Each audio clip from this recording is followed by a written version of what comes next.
in the beautiful West Yorkshire sunshine. Absolutely extraordinary. Lovely to see you. It must be the safest place in West Yorkshire here. Thank you all very much for coming along, and this is the beginning, the launch of a fantastic programme that we have in this government that we're very proud of to recruit a big new wave of police officers across our country. And I want to say a big thank you to all those here, all those who are signing up, and everything that you're going to do. And this is part, as you may know, of a big effort by this government to deliver on the priorities of the British people. And as you may have seen yesterday, I hope you saw it, there was a big announcement about more spending for the NHS, 20 new hospital upgrades on top of the 34 billion that we're putting in to the NHS of new money. We are levelling up education funding around the country so that all schools get an uplift, both primary and secondary schools. But in my view, policing safe streets is the absolute bedrock of society. It's what drives a successful and productive economy. It gives people the confidence to invest, to improve their neighbourhoods. Safe streets are absolutely vital for our country, and it is you in the police who are delivering safe streets. And I absolutely want to thank you from the bottom of my heart for what you do. I used to be Mayor of London, and I was effectively I was Police and Crime Commissioner for London, and I know the incredible work that the police do. And the most important thing I think politicians can do is back the police, give you the top cover for what you do, whether that's ensuring that you have the proper legal protections for important things like stop and search, or above all making sure that you have the funding that you need. And this programme, as you know, is just the beginning, the first 6,000 of a programme to recruit 20,000 more police officers. And are you guys new recruits? Fantastic. Thank you very much for what you're doing. Thank you. And they're always learning the caution. You know the caution. You know what you have to say when you collar someone. You do not have to say anything. Is that right? But anything you no, but if you fail to mention something which you later rely on, hang on, let's get this right. Can you remember it? They all know it. Which you later rely on in court, may be taken into account. Anyway, you get the gist. And it's part of the training of the police in a law-abiding country that we know people's rights and we give them their rights. And it's part of the trust between the public and the police. And it's absolutely vital that the public has that trust in the police. And I think the police in our country have a unique relationship with the public. It's quite unlike what you find in many other countries around the world. And I'm immensely proud of the way we do it and of our record in bringing crime down. And we want to go on, as I say, to recruit another 20,000 officers in this country. And I hope you think that that is the right thing to do. And yes, of course, I understand that crime is changing and crime is now a lot more online. But I think people in this country want to see police officers out on the streets, spreading that sense of reassurance, making sure that everyone in their neighbourhood feels safe and looked after. And we are going to insist on that. And this first push will cost, as Sajid Javid announced yesterday, £750 million for the first wave. There will be more to come. And I just want to make a quick point about spending money in this country, which is that there are some people who are now suggesting that we should spend £1 billion more a month, not £750 million, but £1 billion more a month to stay in the European Union beyond October the 31st. And I have to tell you, I don't think that would be a good use of public money.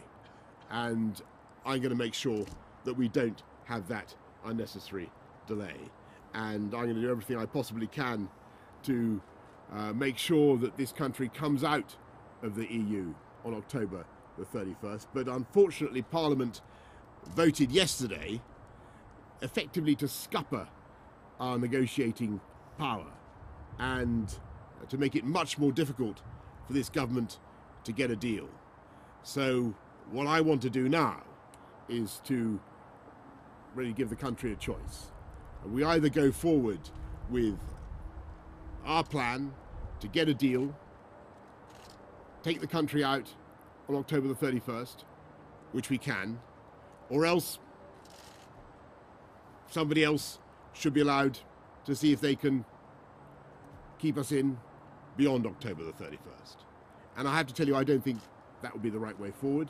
And I think if people really think that this country should stay in the EU beyond October the 31st, then that really should be a matter for the people of this country to decide. Because at the moment, what Parliament is voting for, or Parliament voted for yesterday, was a system by which the EU itself would decide how much longer we had to remain in. And I, for the life of me, cannot think that is the right way forward. So all I can say, and I hate banging on about Brexit, I don't want to go on about this anymore, and I don't want an election at all. I don't want an election at all, but frankly, I cannot see any other way. The only way to get this thing done, to get this thing moving, is to make that decision. Do you want this government to take us out on October the 31st, or do you want Jeremy Corbyn and the Labour Party to go to that crucial summit in Brussels on October the 17th, effectively hand over control to the EU and keep us in beyond October the 30th. I think it's a no-brainer. I'm sorry to bring this painful subject up this afternoon, but that is the reality of what we face. And for me, there can be only one way forward for our country. I think what the people of this country want us to see is the government of this country focusing not on Brexit. That's been going on for 3 years. I think the people of this country want to see us focusing on their priorities and their needs. And I think they want to see people like you serving police officers, men and women, being allowed to get out on the streets and do your job. And they want to see a government that funds you properly and allows you to get on and do that and directs all their attention and all their concern on that priority. And I can tell you that is what I want to do. But we must settle this EU debate. We must come out of the EU on October the 31st, and then I want to get on and deliver all the priorities of the British people. And as I say, policing, making our streets safer, that comes first, and that is the top priority of this government. So thank you all very much for what you're doing. I'm sorry to have tested you on the caution and got it, and myself got it wrong, but you are going to go on. You guys have fantastic careers as police officers, and it's a wonderful, wonderful job, and I know that you will find it immensely rewarding. Thank you all very much for coming along this afternoon. I think I'm going to take some questions from the media. There they are. They've been patiently waiting at the back. I'm going to go to Andy Bell of Channel 5. And then Paul Brand of ITV. Andy, are you there? Yeah, I'm here, Prime Minister. Hello. Thank you, Prime Minister. Aren't people entitled to ask, if your own brother can't back you, why should anyone else? Well, actually, my own brother, as you'll have seen from what he said this afternoon, well, first of all, I want to pay great tribute. Andy's asking about my brother Joe, who is a fantastic guy and was a brilliant minister for science, for universities, did a fantastic amount of good work for us, for this country in that area. Now, Joe doesn't agree with me about the European Union because it's an issue that obviously divides families and divides everybody. But I think what Joe would agree is that we need to get on and sort this thing out. And I think what Joe certainly would agree, and I think he said as much this afternoon, is that this government has exactly the right priorities when it comes to dealing with the issues that really matter to the British people. And I'm talking about making our streets safer, I'm talking about improving our hospitals and improving our education service. So I thank Joe for all the work that he's done and for the support that he's given for our domestic agenda. And I'm going to go now to Paul Brand of ITV. Thank you, Prime Minister. Prime Minister, if your own brother has lost faith in your plan... I'm sorry, go on. Related topic, Prime Minister, but a different question.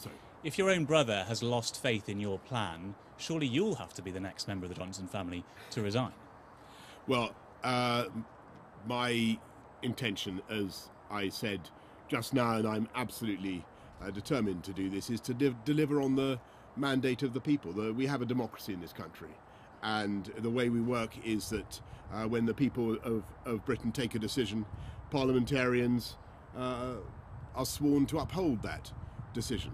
And that's what we all said we would do several times in the House of Commons to respect the result of the 2016 referendum on the EU, when people voted by a very substantial majority to leave. We all said we would do it, and that is what I want to do. And I have to say, I think there is a stark contrast between my approach and I hate to be party political, but that is the sad reality, the approach of Jeremy Corbyn and the Labour Party, because at the moment he won't. Not only are they voting to make it impossible for this country to decide on its own to leave the EU, but they're also making it possible for the people of this country to have an election.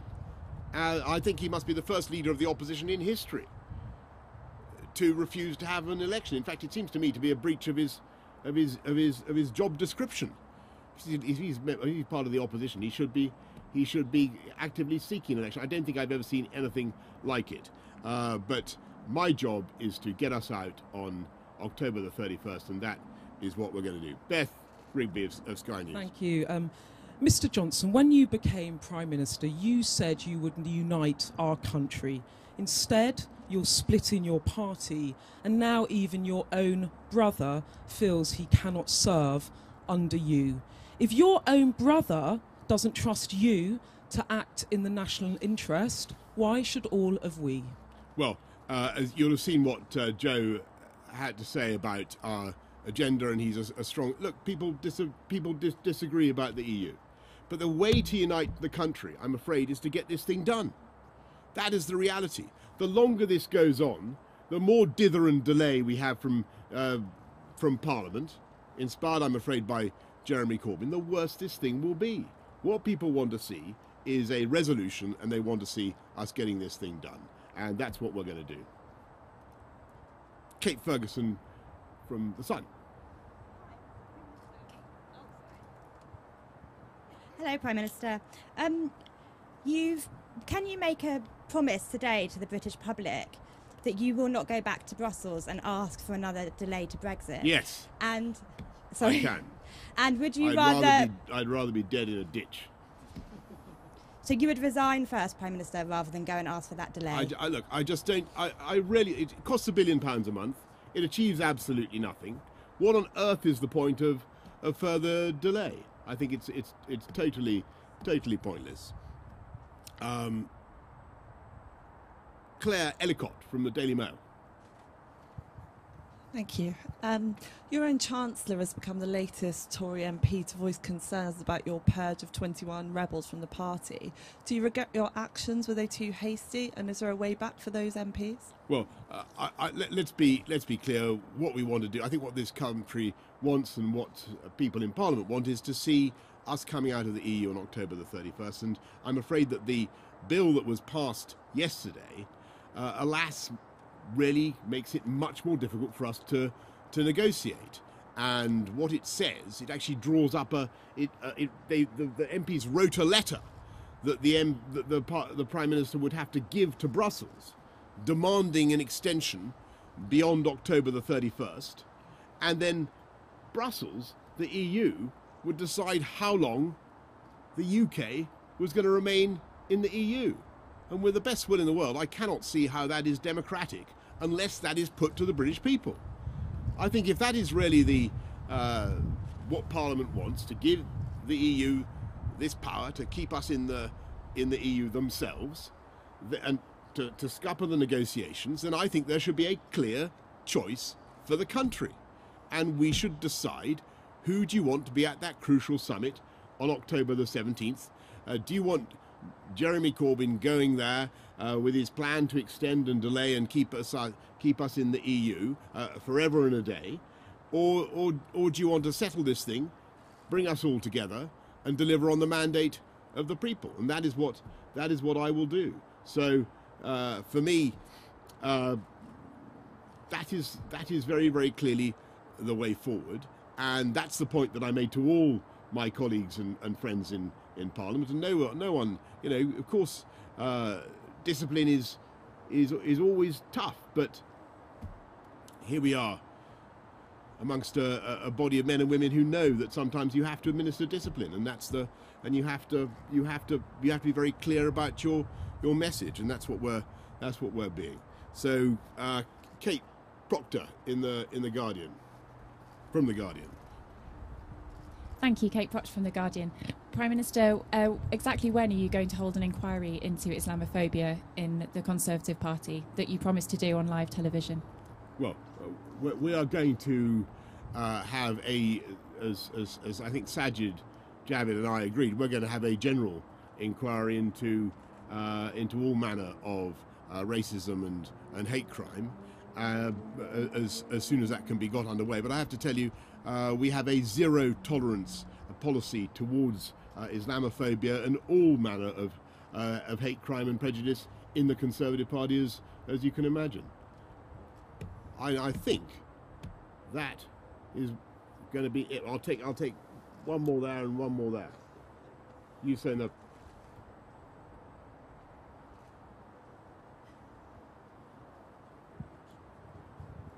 Dennis Staunton from the Irish Times. You, over the past few days, have been quoting the late Reverend Ian Paisley, who spoke about how his people were British but his cows were Irish, as justification for the idea that there could be a different agri-food regulatory regime in Northern Ireland to the rest of the United Kingdom. Could you foresee a different regulatory regime for anything else in Northern Ireland except agri-food? Well, you're right. That was what Ian Paisley said. He said that of Northern Ireland, he said the people were British, but the cattle were Irish. And in that idea, there is the germ of a solution to the question of cross-border frictionless cross-border movement across the Northern Irish border. We do want to minimise all theoretical checks as well as practical checks. We think all practical checks can, of course, be taken away from the border. There's no need for, and the UK will not be instituting any border checks of any kind in Northern Ireland. But we also think there is scope for recognition of the practical reality on the ground in the agri-food sector in Northern Ireland, and but any extension, all that, it depends entirely. I've got to be and indeed whether it could be extended to any other sectors, that depends entirely on democratic control by the people of the United Kingdom. Do you see what I mean? That's the crucial thing. I'll take one more. Yes. Thank you very much. Thank you. It's Jessica Shankelman here from Bloomberg News. You've talked today, Prime Minister, about the need for trust. And Jeremy Corbyn says he can't trust you to hold an election before the Brexit date and before the EU Council. Can you today give a commitment that yes. you would... Right. Well, is that his line today? Aha. He can't... Right. This is a new one. If I understood it correctly, you just said that the leader of the opposition says he cannot trust me to hold an election before Brexit. Right. Well, I said about 5 times in Parliament. How many times I have to say it? We want an election on October the 15th. October the 15th, and indeed, earlier if he wants. Let's crack on with it. I really don't see how we can have a situation in which the British ability to negotiate is absolutely torpedoed by Parliament in this way, with powers of the British people handed over to Brussels so that we can be kept incarcerated in the EU without that actually being put to the people in the form of of a vote. And you know, time and time again, Jeremy Corbyn. Don't worry, I'm going to end very soon. You're right. Oh, that's right. I'm so sorry. Okay, I think that is a signal for me actively to wind up. Okay, time and time again, Jeremy Corbyn has said he wants a vote, and you know, he said he wants an election, and here he is. He's got an election absolutely being offered to him, and for reasons I don't quite follow, he seems to be opting out. I leave you to speculate as to why he may be reluctant to do it. But it seems to me if he wants to avoid a no-deal Brexit, or if he wants to avoid a hard Brexit, then he should believe in himself to go to Brussels on that crucial summit on October the 17th and sort it out. That seems to me to be the obvious thing. But I think what we should do is have an election and decide who goes to get there. Okay, folks, thank you all very, very much. And thank you all for listening so patiently for so long. Congratulations to all of you on what you are doing. And thank you very much for all that you are going to do, to all the risks that you're going to take, running towards danger rather than away from it, to make our country and our society safer. Thank you very much. Thank you.